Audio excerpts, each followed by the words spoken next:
It's debate night, but we're not in Milwaukee.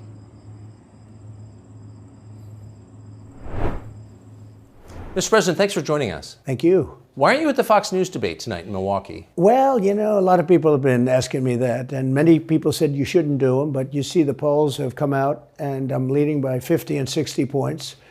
And, some of them are at 1 and 0 and 2.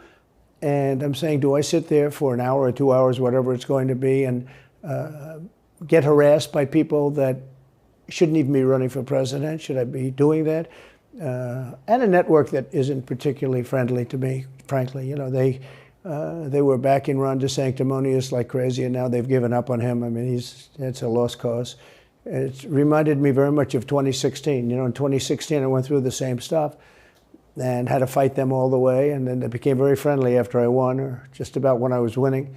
But I just felt it would be more appropriate not to do the debate. I don't think it's right to do it.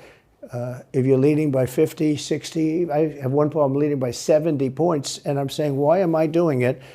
And I'm going to have 8 people, 10 people, whoever made the debate, I don't know how many it is, but I'm going to have all these people screaming at me, shouting questions at me, all of which I love answering, I love doing, but it doesn't make sense to do them. So I've taken a pass, as you probably noticed. Well, I did. I'm grateful that you did. It's interesting, though, because you spent a lot of your career in television. Yeah. You had a top show in television on NBC. But you don't feel the need now running for president to do television, obviously. Do you think television is declining? Well, according to a poll that I guess we just saw, it just came out where it's down like 30, 35%, but I think they were referring to cable. I think cable's down because it's lost credibility. MSNBC, or as they say, MSDNC, is so bad. It's so wrong what they write and what they do and what they say. It's fake news, as I said. I think I came up with that term. I hope I did, because it's a good one. It's not tough enough anymore. It's corrupt news. Really what you do is call corrupt news, but somehow that doesn't play as nicely. But it is corrupt news. So you have MSNBC and you have CNN, who's absolutely doing no ratings at all. I mean, they're dead. But they're doing none because they don't have credibility. They really don't have credibility. Fox is way down, as you know. And the good old days are long ago. I will say this, it could come back, but they just don't have a lot of credibility. Tucker, you know that perhaps better than anybody. I think it was a terrible move getting rid of you. You were number 1 on television, and all of a sudden we're doing this interview, but we'll get bigger ratings using this crazy forum that you're using than probably the debate or competition. When you say there are people on stage who shouldn't be running for president, who do you mean? Well, I don't want to really use names, but it wouldn't matter too much. A guy like, I call him Ada Hutchinson. It's Asa, but I call him Ada. Why do you call him Ada? I could tell you, but I don't want to get myself in a little trouble. But he's weak and pathetic, and he was, I never understood the guy, never knew him. He was the governor of Arkansas, not a very popular guy. I don't know how but that state is such a great state. The people are so incredible in that state, and they love me and I love them. How does this guy get elected governor of Arkansas? But he's nasty always, and has been. A guy like Chris Christie, the guy left with a 8%, think of it, 8% approval rating in New Jersey. Now he's running for president.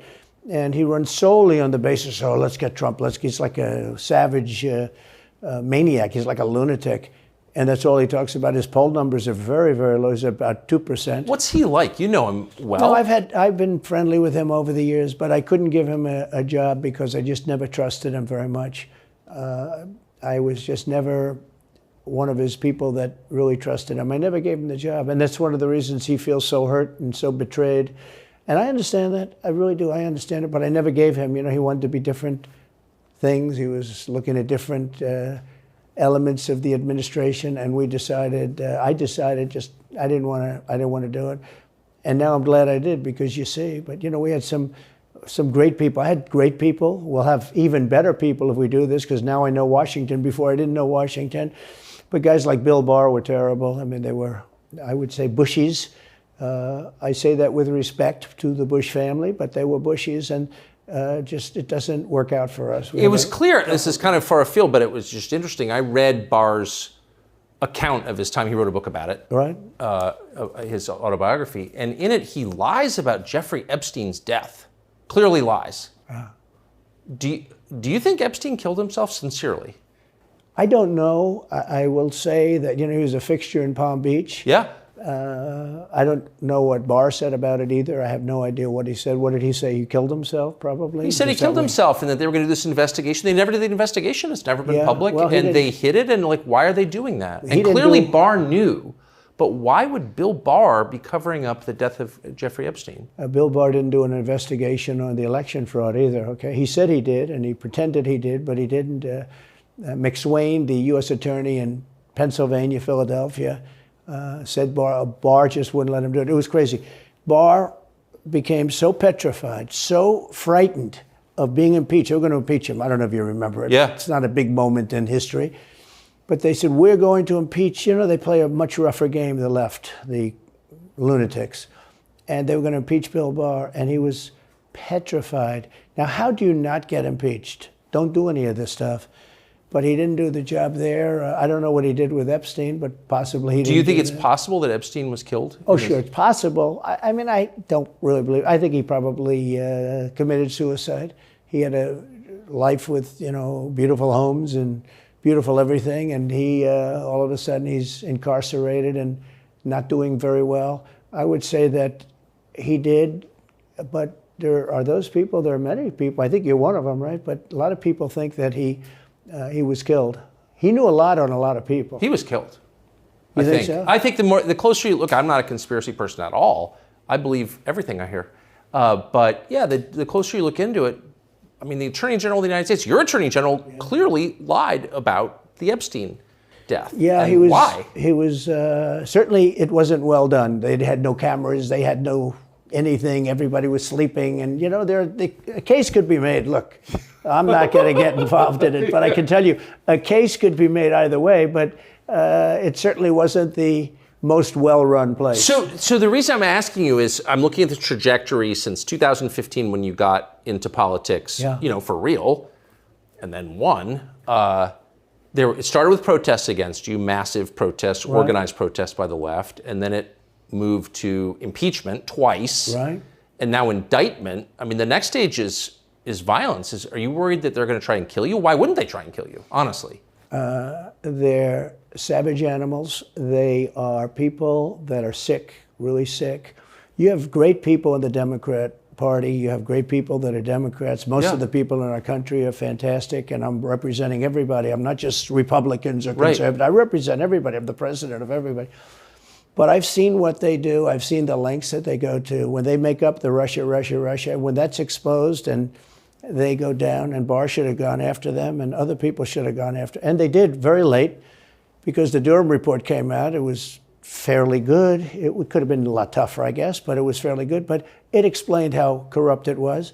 I'll tell you who did a great job was the Inspector General Horowitz. He did a phenomenal report. You didn't have to go to Durham. He did it on Comey and on, I guess, McCabe and some others, and it was a vicious, it was basically a true report, how bad they are.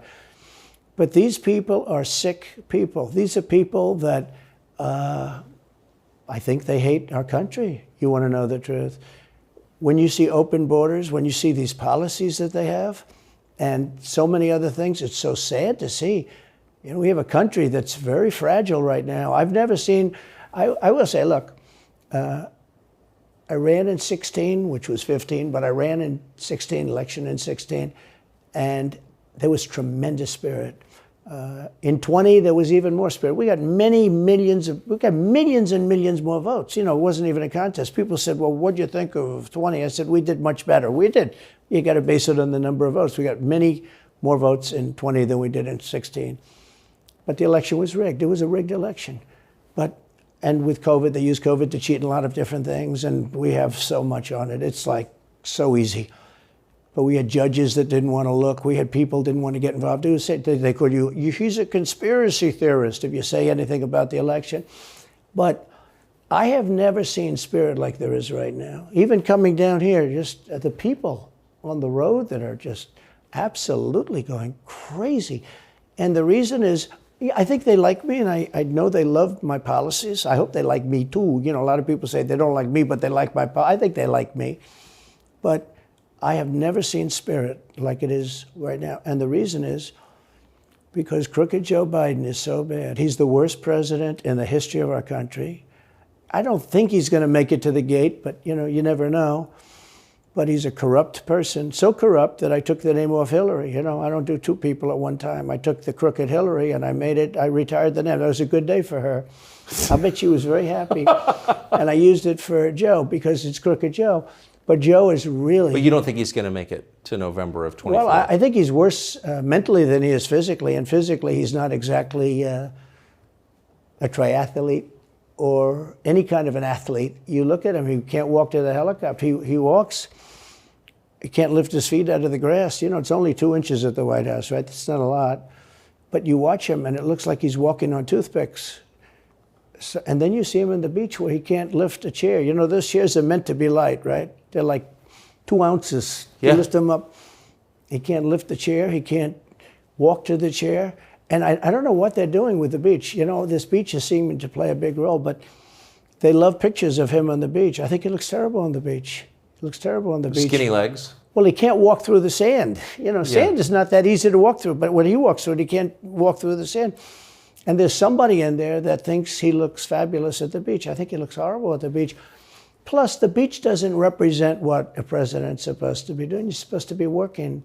You're supposed to be getting us out of that horrible, horrible war that we're very much involved in with Russia and Ukraine. You could do that. You could do that very easily. I believe you could do that I don't believe he could do it because he's just incompetent.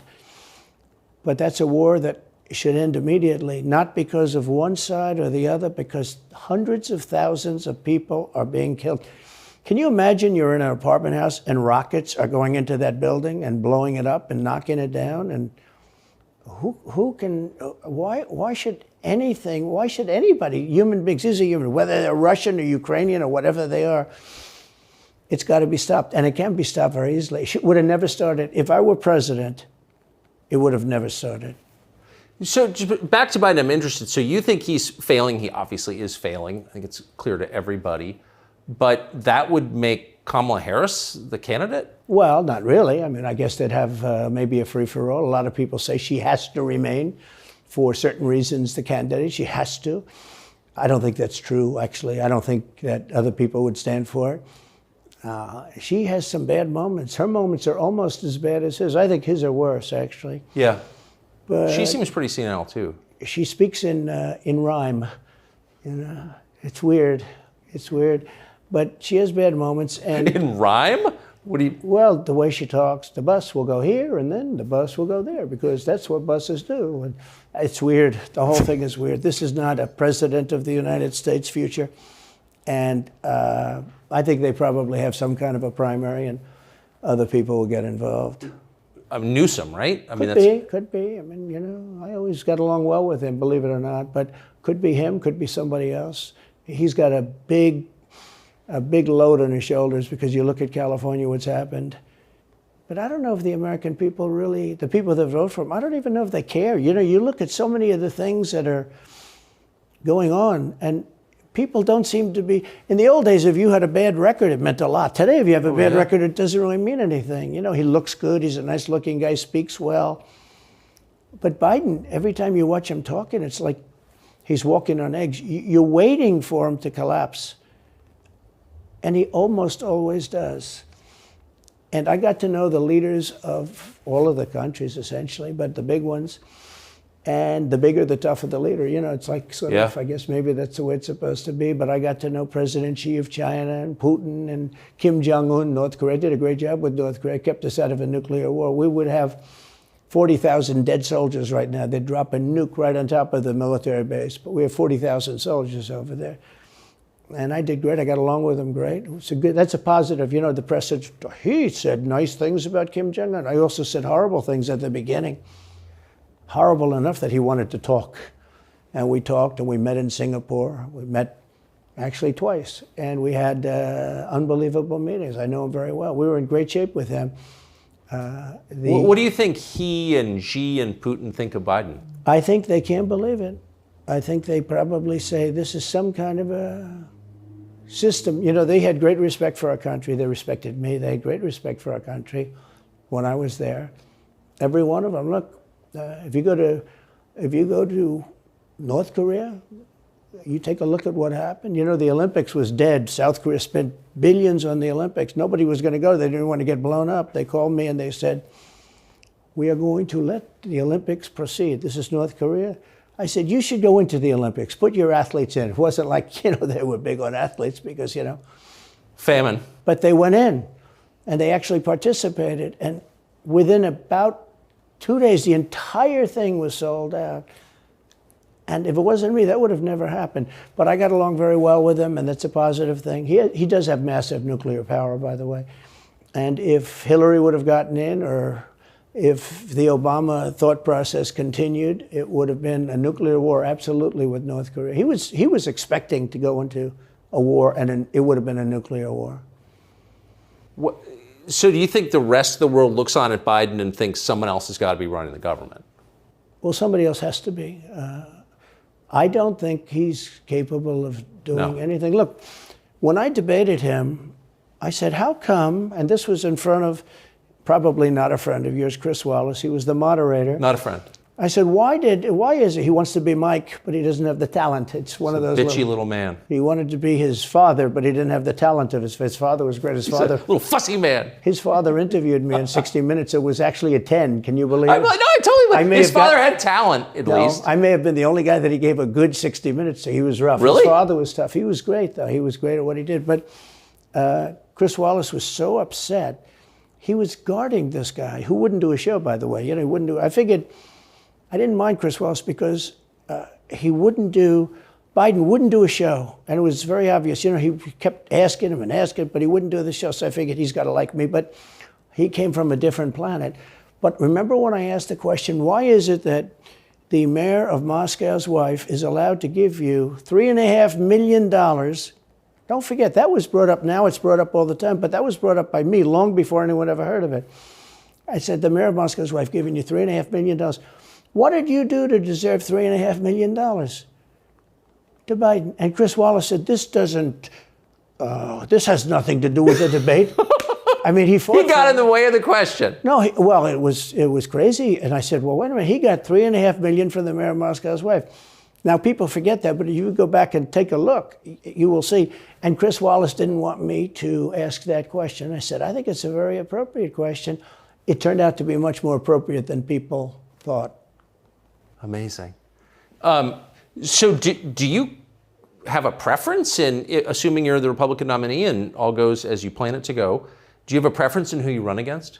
In many ways, I'd love to run against him because his record's so bad. You know, it's still horrible when you look at inflation and everything else, but others also have very bad records. I mean, California's a bad record, so, you know, should it be Gavin or should it be somebody else?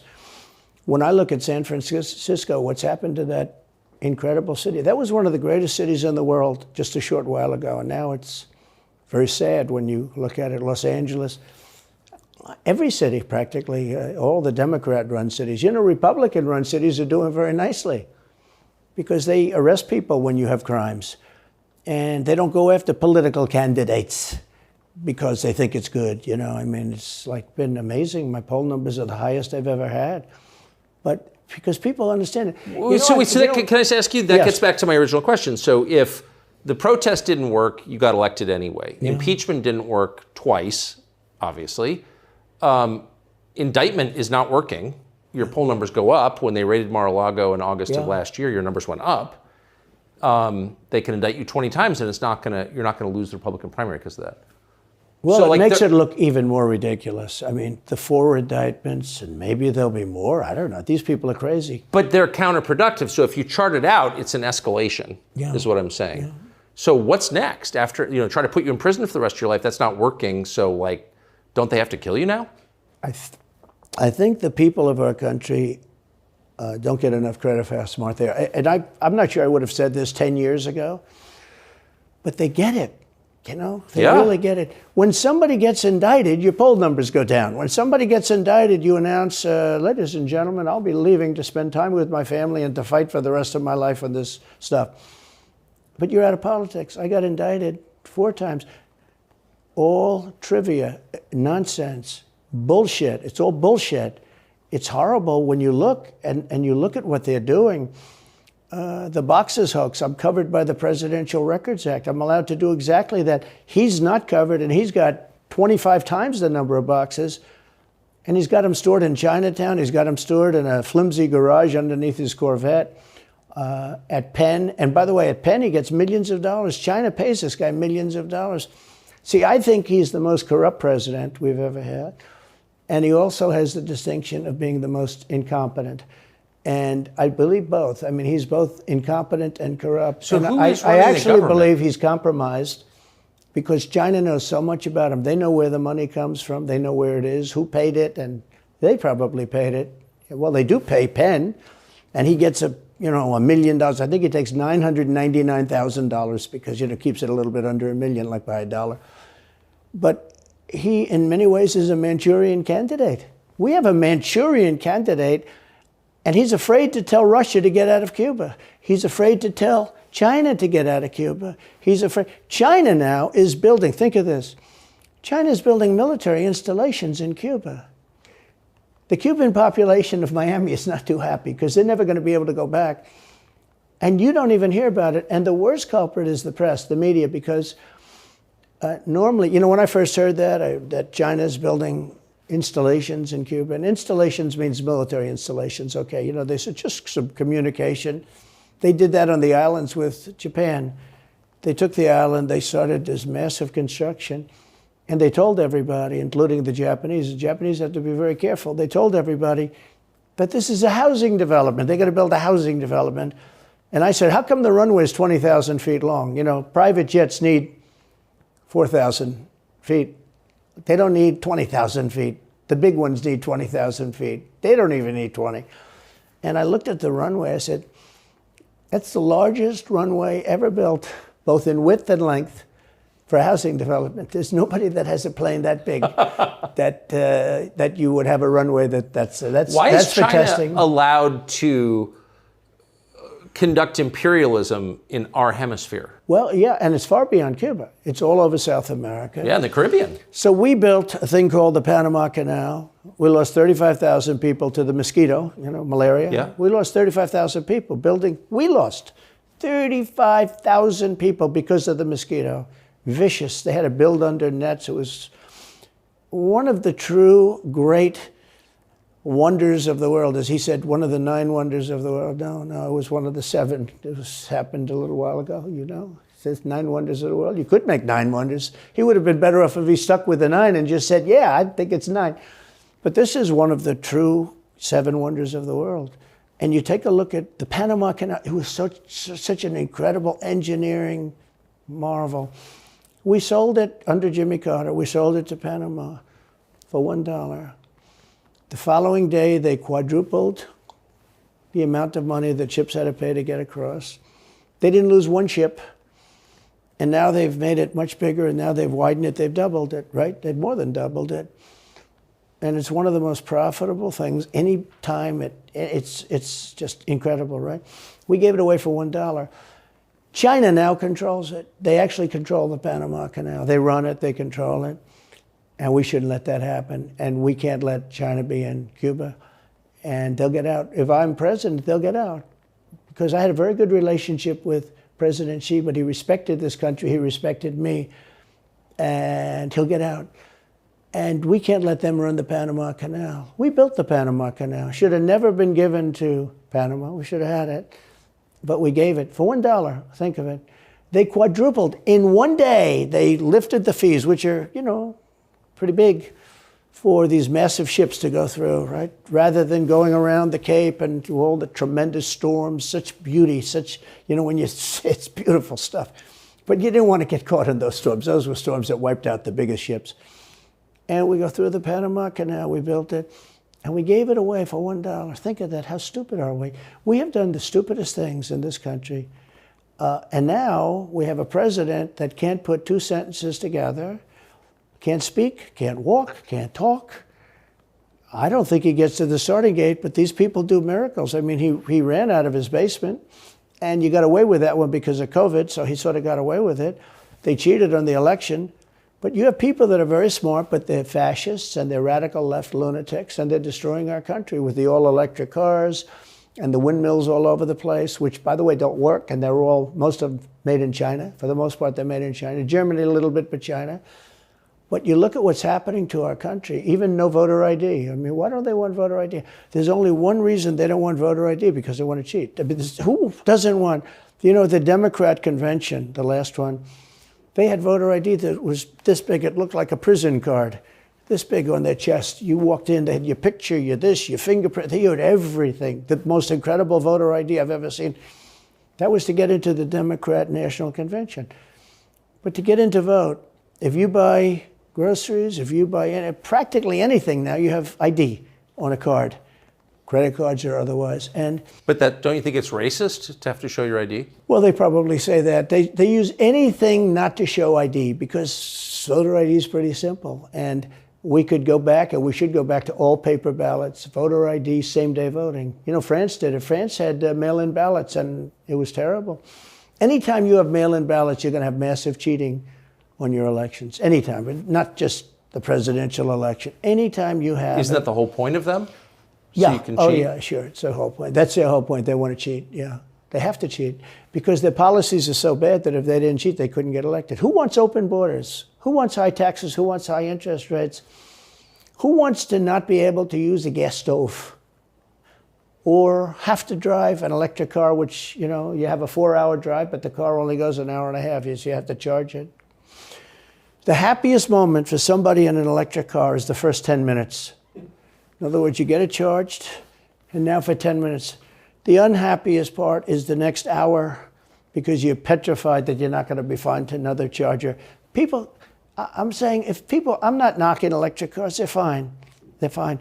But if people want to buy a gasoline car or a hybrid, hybrids are pretty good, actually, but they should be allowed to buy. They don't want to do any of this. So right now, California's in a big brownout because their grid is a disaster. The grid all over the country is sort of a disaster, but the grid in California. And yet, they want to have, in a very short period of time, millions and millions of cars going off that grid, essentially.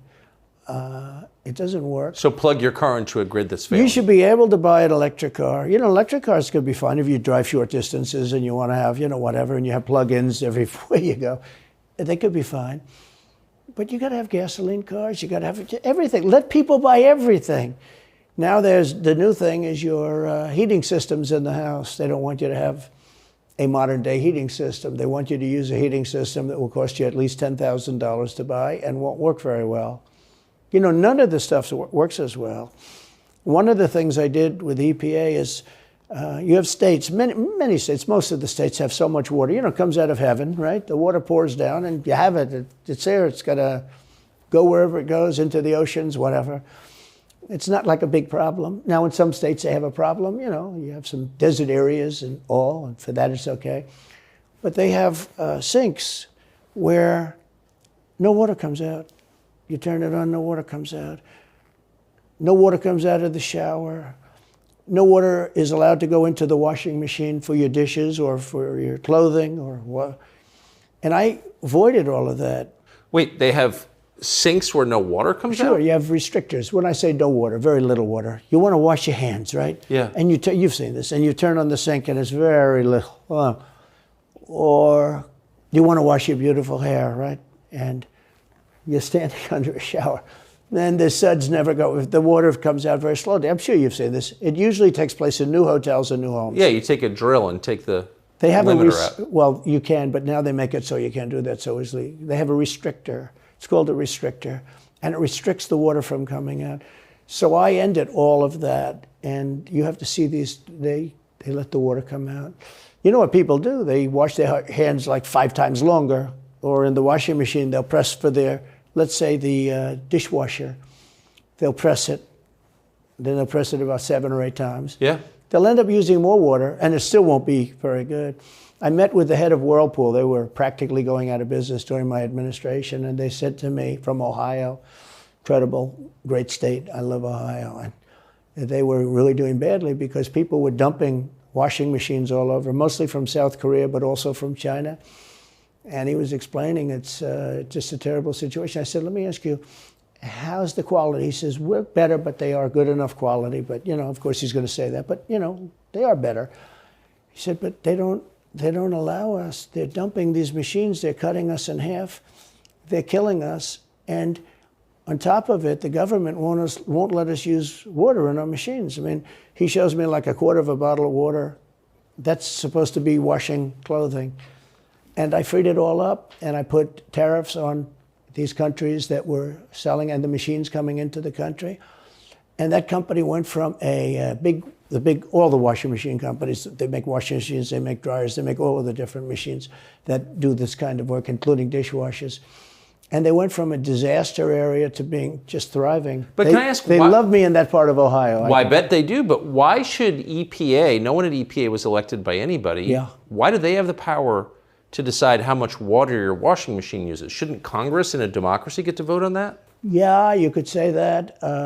They do things that are not very... So how do you, that's my question, how do you, if you get elected again, go back to Washington, how do you keep the agencies under control? How do you keep FBI and CIA specifically under control? The way you do it, like I fired Comey, that was a big deal. A lot of people said, and I fired him very early. Somebody said, oh, I wish you would have fired him. There was a real question about firing him anyway. You understand, because when they have a 10-year term, there is a question. I fired Comey. That was a great thing. If I didn't fire Comey, maybe I wouldn't be talking to you, or I'd be talking to you about real estate or something else other than politics, right? That was a coup, in my opinion. That was a very sick deal. That was the insurance policy. You remember the insurance policy? Oh, she's going to win, darling. She's going to win. But just in case she doesn't, we have an insurance policy. An insurance policy was what they were doing. And we caught them with that. That was a very important tweet or whatever it was, text. It was a big deal. That was a big deal. The insurance policy. She's going to win 100 million to 1. That's not good odds. At least they gave me 1, right? 100 million to 1. But just in case she doesn't win, we have an insurance policy. And everybody said, that's strange.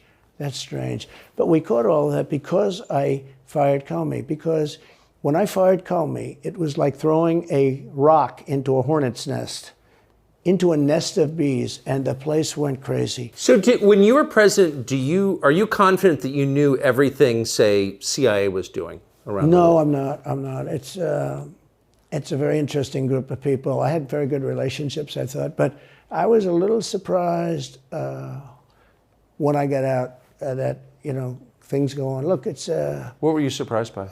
I was surprised. I think it's some of the people. I was surprised that there was... I had a group of people. Look, we killed many, using the CIA, I have to say this, very bad actors. We were very good at it. You look at Soleimani, you look at al-Baghdadi, bigger than Osama bin Laden. I mean, Osama bin Laden, but al-Baghdadi did ISIS, and he was rebuilding ISIS very strongly. And that was the CIA that did that? That was really us that did that. Yeah. That was really us that did that. And Soleimani was us that did that, not so much CIA. But we did some very good work with the CIA. But I started, when I looked at the 51 intelligence agents saying that was the laptop from hell was Russia disinformation, when I took a look at that, I said, that's a horrible thing. They knew it wasn't. They knew it was not. And by the way, you're talking about cheating on the election? McLaughlin and Fabrizio, great pollsters, they said a thing like that plus other things meant anywhere from 10 to 17% of the vote would change. Whatever happened to Mike Pence? You've always been nice to Pence. I've never heard you criticize Pence. You've defended him in public many, many times. He's out there attacking you. What is that? So Mike wants to run for president. You got to understand, in my opinion, Mike Pence had the absolute right to send the votes back to the legislatures. The Democrats and everybody said, you don't have the right. In other words, what I said, is he a human conveyor belt? You mean if he finds fraud in Pennsylvania, in Georgia, in any of these states, Arizona, he has to send them to Mitch McConnell, right? That's right, sir. Well, if he finds fraud, he has to? Yes, sir. I said, so he's a conveyor belt. Boom, put him in. I said, I don't agree with that. And we had some lawyers, not all, we had some lawyers that said, no, you do have the right to send them back to the legislatures to be rechecked. Because if you looked at what went on in Wisconsin, who, by the way, now agree with me, Wisconsin has been virtually, other than the fact they're not allowed to do anything statutorily. But Wisconsin has been, I mean, what they found is incredible. I mean, we won Wisconsin. But Mike Pence had the right, in my opinion, to send him back. Do you ever talk to him now? No, I haven't spoken to him in a long time. I was very disappointed in him. I didn't want to do what Thomas Jefferson did. Thomas Jefferson, it was Georgia. And it was, hear ye, hear ye, the great state of Georgia is not capable or allowed to tabulate their votes. And Thomas Jefferson, who was the vice president, said, is Georgia sure that they cannot tabulate their votes? Georgia is sure. He didn't send them back and have them redo it. He said, we will keep the votes of the great state of Georgia for Thomas Jefferson and his president. I didn't ask him for that. Could have done that too, but I didn't. I thought that would be turmoil. I asked him to send him back to his legislature, to the legislatures, you know, in Wisconsin, let's say. But why didn't he? I mean, you'd worked together for 4 years. You're the president. He's VP. You say you're aligned on everything. I think he got very bad advice. I really do. Now, let me tell you what happened. I sat there with a few people. I think his lawyer was in the room too. His lawyer was very much against it. There were other lawyers that felt you could do it. It was one of those things. I think you could have done it. I think you can always do something if you see fraud or if you see problems.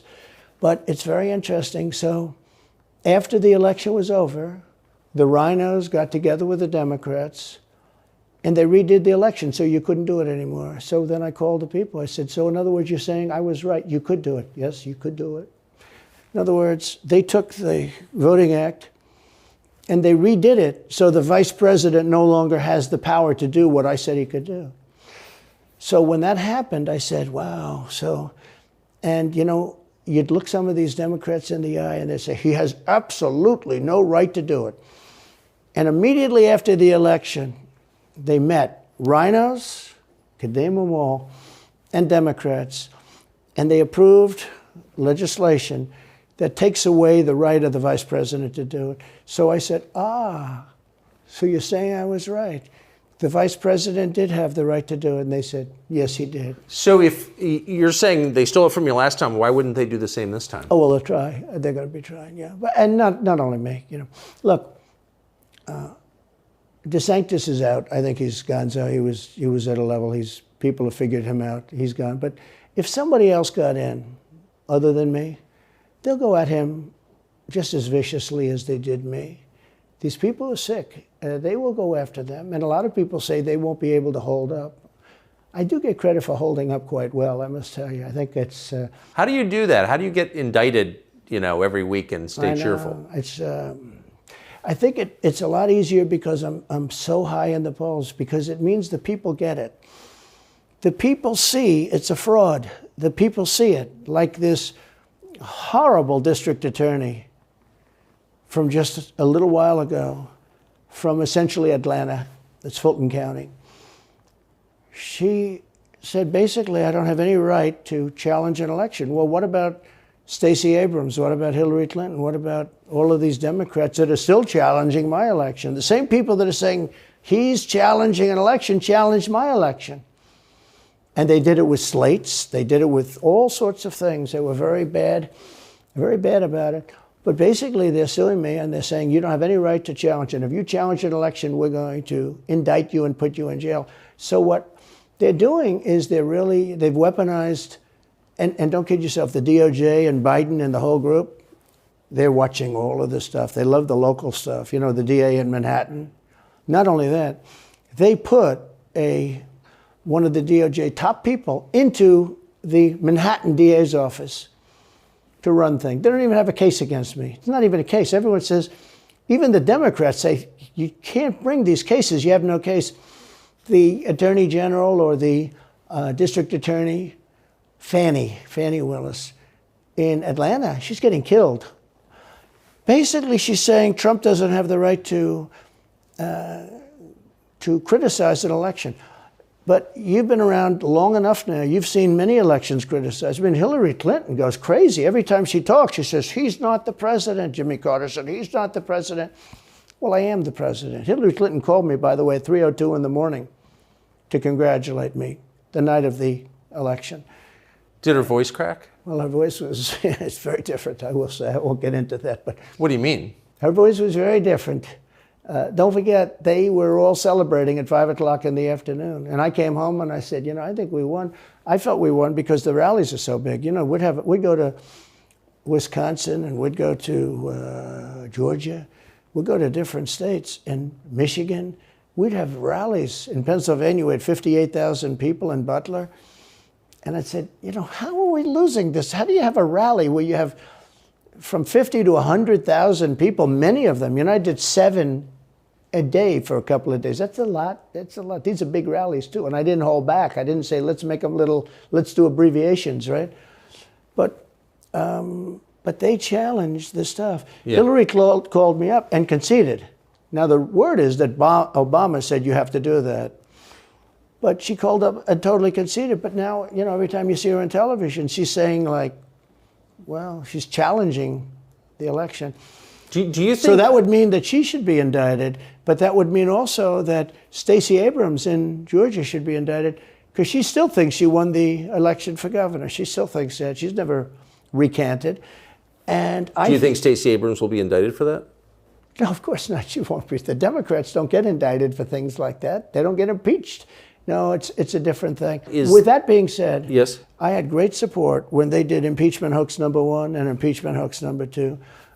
Jim Jordan, the House was fantastic. And actually the Senate was very good for me, other than, Mitch McConnell. I think it's too bad I endorsed him. He was begging, he was going to lose that race, and I endorsed him, and he ended up winning the race because of my endorsement. He was down, he was going to lose to Amy McGrath. She was $90 million in cash, all set to go.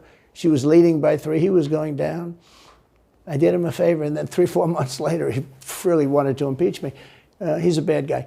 But if you look at what's going on politically, it's so interesting. The level of loyalty is different in politics than it is in normal life, I will say. With that being said, I've had great loyalty also. But the House was fantastic. The Senate was very good. They overrode Mitch McConnell. Mitch McConnell, in my opinion, was trying to get senators to impeach me, especially for the second one. And on the first one, he acted very, very slow. He should have gone much faster.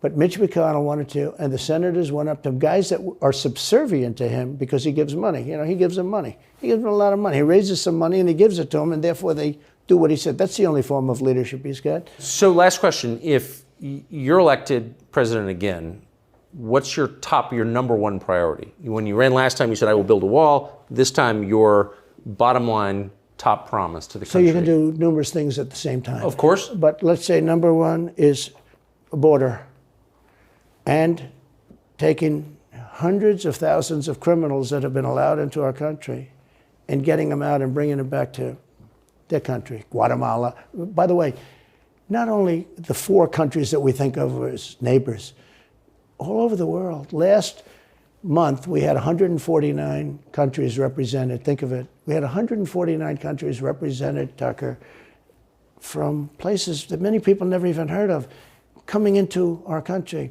And they're coming in from mental institutions, and they're coming in from prisons. They're emptying out their prisons all over South America.